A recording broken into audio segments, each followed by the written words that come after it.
ultimately having a sense of ownership that we're communicating on level where there's a common ground. What kind of incentives do you think will work best?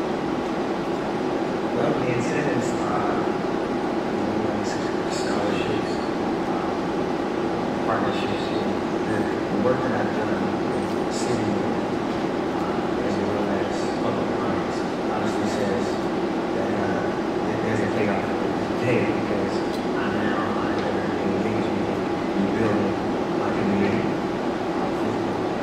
for the youth, as well as I'm nervous. You're never nervous. A little bit.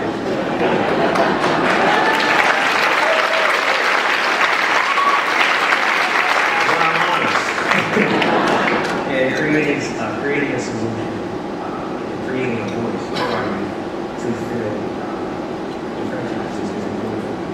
And maybe this is a generation that's for our youth leaders, there has to be a sense of ownership. As I said, giving them the proper tools and communicating. Let me ask you a sensitive question. You have an enormous team across racial lines, gender lines, all sorts of lines. You're a universal figure in every generation. But I want to ask you about did Barack Obama work with you about the African American government? How they'll respond, how they'll think about this. They'll clearly be disappointed. How do they respond to the call for service if there's a new administration? How do we heal for those? There's going to be, some people are going to be very disappointed in this election. But you've got a special understanding of that. I'm hoping for better.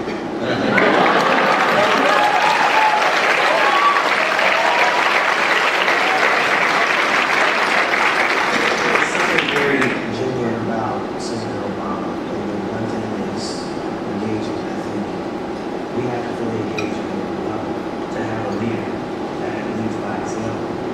Is what I think engages youth. When they feel as though they're not being dictated to, service is not something that should come down on the hill of judgment to say this is what you should do. No less, this is what we will do together. And that's what I think says.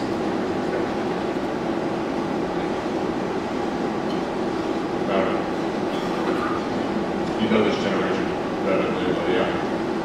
You're your generation. You're going to be the ones called upon to actually do the service. Do you think your friends, do you think people all through New Orleans have responded to the crises there? How do you think your generation will respond to the call for service? I 100% have faith in my generation. I know that they will.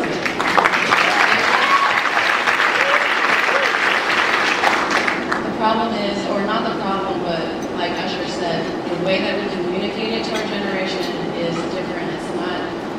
It's important to have elected officials say, call on our generation to serve, but I think that, like you said, with Facebook and MySpace and the things that my generation does pay attention to, having these kind of leaders advocate for service, we'll have them learn about it, and eventually we can just say, don't just learn about it, be about it.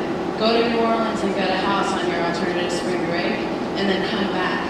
Come back and do an AmeriCorps. Give a year. Give a year in any way that you can. It doesn't have to be City Air or Jumpstart. It can be physical service if that's what you want to do. Or if you can, move yourself, across the country to New Orleans. I moved from Stockton, California, originally 2 years ago. Look at your own community. I mean, the need is there all over the country, and we are there all over the country. I know that we will answer the call to serve. We just need to be told about this opportunity. And like you said about the zip codes, I truly believe, and it's a personal feeling, that serving is one of the few equal opportunities that Americans are provided, and I'm from one of those zip codes that's not of means. And you don't need to be of means to serve. You're not sacrificing, it's a privilege.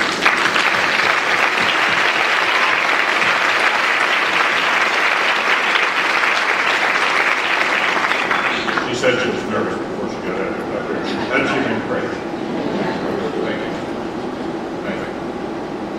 frankly, you've been engaged in recruiting every year extraordinarily large numbers of young people into the service. What do you think of 70,000 here in the Army? That's what our recent numbers have been, yes, 170,000. So when you hear this idea of AmeriCorps, the civilian side going from 75,000 to 250,000, does that give you pause? Does that give you a lot of confidence that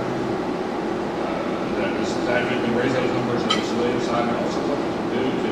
Does it crowd out in any way the people who are volunteering for the Army, for their service? No, I don't think so at all. Our concern currently is that out of the 10 youth that might come in the Army, ages 17 to 24, only 3 are eligible to come in. 70% of our youth cannot come into our military because of education, conduct, or health. Health being obesity, Childhood obesity, over-reliance on prescription drugs. There's just a lot of health issues in youth right now. The biggest 10% is childhood obesity. Is that going up and going up? It's going up. 32 million 17 to 24-year-olds, 3 million are obese as children. And so we worry in the Army and the military about this strategic problem for the nation on the 7 who can't come in the military.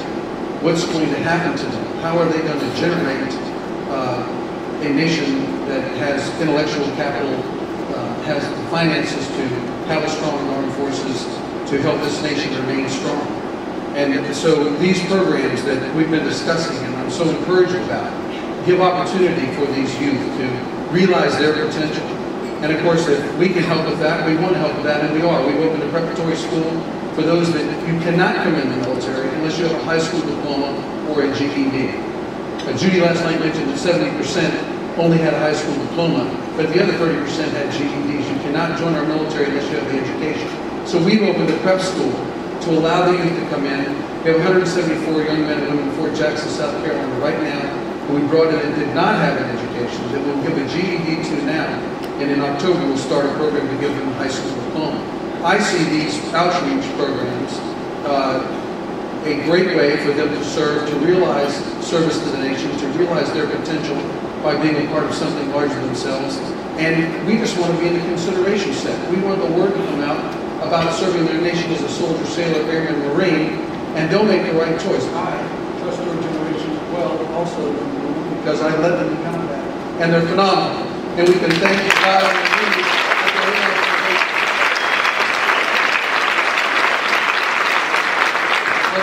It's not a threat, but I do think we need to organize. The real material thing, how do we break through? We're not organized locally. The youth tell us that 70% of youth say everything they want to know they'll find out on the internet.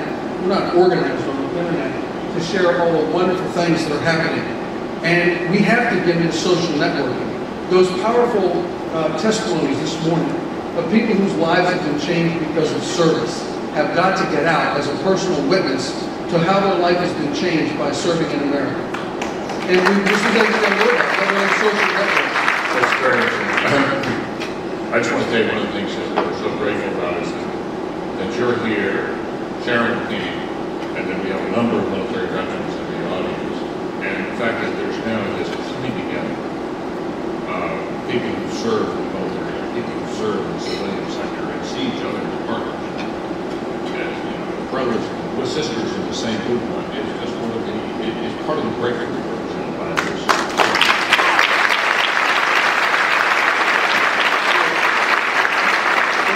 I think one of the aspects of breaking through is engaging veterans. And when I say veterans, I mean veterans of AmeriCorps and all these programs, as well as veterans of the armed services to tell their stories locally.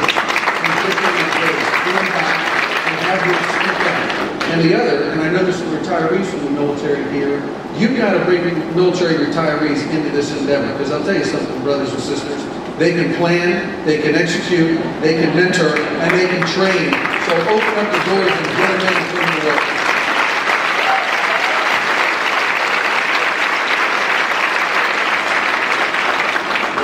When this organization comes into force, under whatever umbrella, I'm not going from here to there to try to get this number of legislation passed.